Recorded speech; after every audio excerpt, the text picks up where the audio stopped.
Puji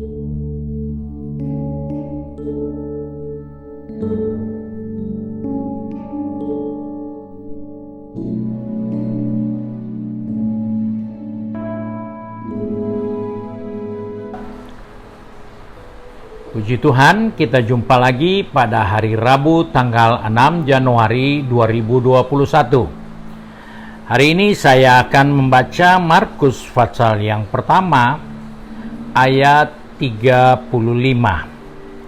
Firman Tuhan berkata sebagai berikut. Pagi-pagi benar, waktu masih gelap, ia bangun dan pergi keluar.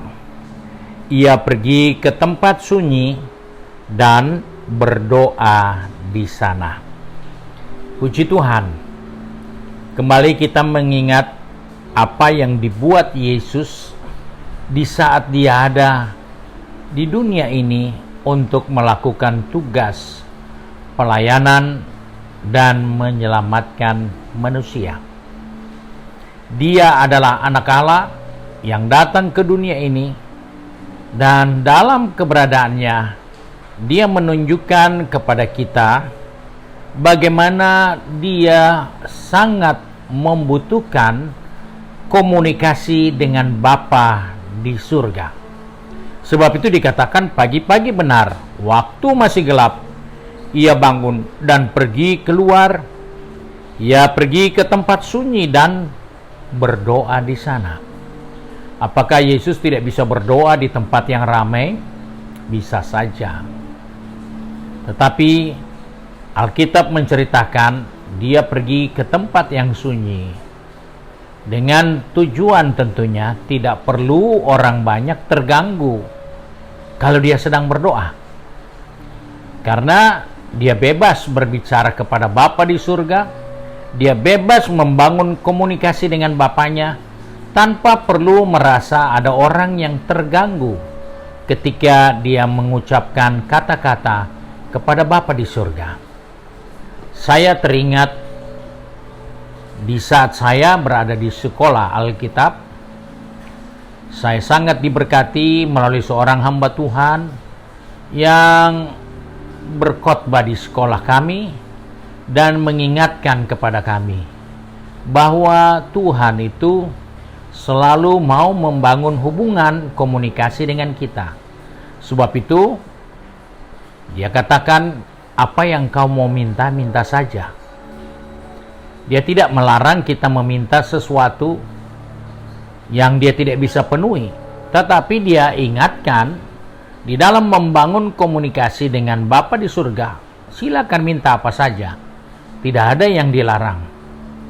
Tentunya jawabannya hanya dua. Iya atau tidak. Dan dalam hal inilah kita melihat nasihat itu adalah bagaimana berkomunikasi dengan Bapa di surga. Nah, saya lanjut cerita saya di sekolah. Dalam satu kesempatan kami berdoa puasa dan masing-masing diberi kesempatan berdoa untuk minta sesuatu kepada Bapa di surga. Kami terdiri dari beberapa orang dalam kelompok doa, berdoa, minta kepada Tuhan apa yang menjadi kerinduan kita, keinginan kita. Dan saya merasa bebas untuk minta kepada Bapa di surga, dan saya berdoa, Tuhan pakai saya jadi pendeta yang luar biasa, jangan biasa-biasa. Dan habis saya berdoa meminta permintaan itu, kawan saya menegur saya, "Bro, jangan sombong, bro. Jangan besar kepala. Bro minta untuk jadi pendeta yang luar biasa." Saya katakan, "Iya. Tidak boleh begitu." Saya katakan, "Saya tidak minta sama saudara. Saya tidak minta sama bapaknya kamu untuk jadikan saya pendeta luar biasa. Tapi saya meminta kepada Bapa saya di sorga, dan firman Tuhan katakan minta apa saja. Sebab itu saya minta untuk jadi pendeta yang luar biasa." Dia nasihati lagi saya, "Kamu sombong, kamu nggak boleh begini." Saya bilang, "Ya terserah. Kan yang jawab Tuhan, bukan saya Yang jawab Tuhan. Tuhan tahu apa yang baik untuk saya. Walaupun pada waktu itu saya minta sesuatu yang baik menurut saya, tetapi terserah Tuhan menjawab ya atau tidak. Itulah komunikasi. Itulah hubungan komunikasi kita dengan Bapa di surga. Nah, kita melihat kenapa kita perlu berdoa. Sebab itu dalam 2 Timotius 4 ayat yang ke-17 jelas. Kita disuruh berdoa. Kenapa? Karena dengan doa kita akan kuat. Kehidupan doa akan memberi kekuatan bagi kita. Karena kita tahu kita hidup di dunia ini begitu banyak tantangan, begitu banyak godaan, begitu banyak cobaan. Hanya dengan doa kita bisa kuat. Sebab itu kita perlu membangun komunikasi dengan Tuhan melalui doa supaya kita mendapatkan kekuatan. Dan juga di dalam ayat yang ke-18, melalui doa ternyata Tuhan akan melepaskan kita dari hal-hal yang jahat. Sebab itu kita perlu berdoa. Bukan karena kita mau mengisi waktu, tidak ada kerjaan, ya kita berdoa. Karena memang sudah waktunya berdoa, ya kita berdoa. Bukan. Tapi berdoa adalah tujuannya untuk kita kuat. Dan berdoa tujuannya untuk menjauhkan kita dari hal-hal yang jahat. Bukankah Yesus berdoa seperti itu? Jauhkan kami dari yang jahat.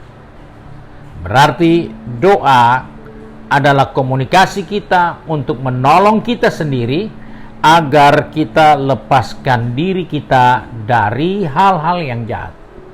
Hal yang ketiga yang kita dapat bangun melalui doa kita. Doa kita akan membawa kita, menghindarkan kita dari mengambil keputusan yang salah. Itu jelas dalam 2 Korintus 1 ayat 9-11. Kita perlu berdoa supaya kita tidak mengambil keputusan, kebijakan, kehendak kita ternyata itu salah. Sebab itu kita perlu berdoa supaya kita kuat. Kita perlu berdoa supaya kita dihindarkan dari yang jahat. Kita perlu berdoa supaya kita mengambil keputusan yang benar, dijauhkan dari keputusan-keputusan yang salah. Puji Tuhan, Tuhan memberkati kita. Mari kita satu di dalam doa. Kembali kami datang kepada Bapa di surga pagi hari ini dengan mengucap syukur karena kami diingatkan oleh firman Tuhan. Ketika kami berdoa, kami menjadi kuat. Ketika kami berdoa, kami dihindarkan dari yang jahat. Ketika kami berdoa, kami tidak akan mengambil keputusan yang salah. Karena doa kami membawa kami kepada hal-hal yang berkenan kepada Bapa di surga. Sebab itu tolong seberapa banyak kami yang sudah mengikuti renungan pagi ini, baik yang akan pergi bekerja, berbisnis, maupun studi atau kuliah, juga yang tinggal di rumah. Tuhan tolong kami supaya kami tahu apa gunanya kami berdoa. Karena di dalam doa itu kami mendapatkan kekuatan.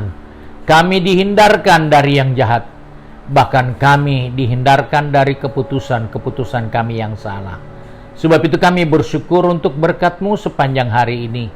Biarlah dari terbitnya matahari hingga terbenamnya, Bapa di surga dipermuliakan melalui kehidupan kami. Karena kami dapat menggunakan waktu-waktu kami untuk membangun komunikasi dengan Bapa di surga melalui doa-doa kami, sehingga hidup kami mempermuliakan Bapa di surga. Terima kasih ya Tuhan untuk berkat jasmani, berkat rohani yang Tuhan sediakan sepanjang hari ini.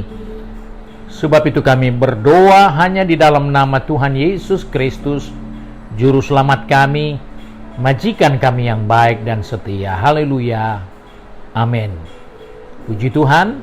Tuhan memberkati kita sekalian.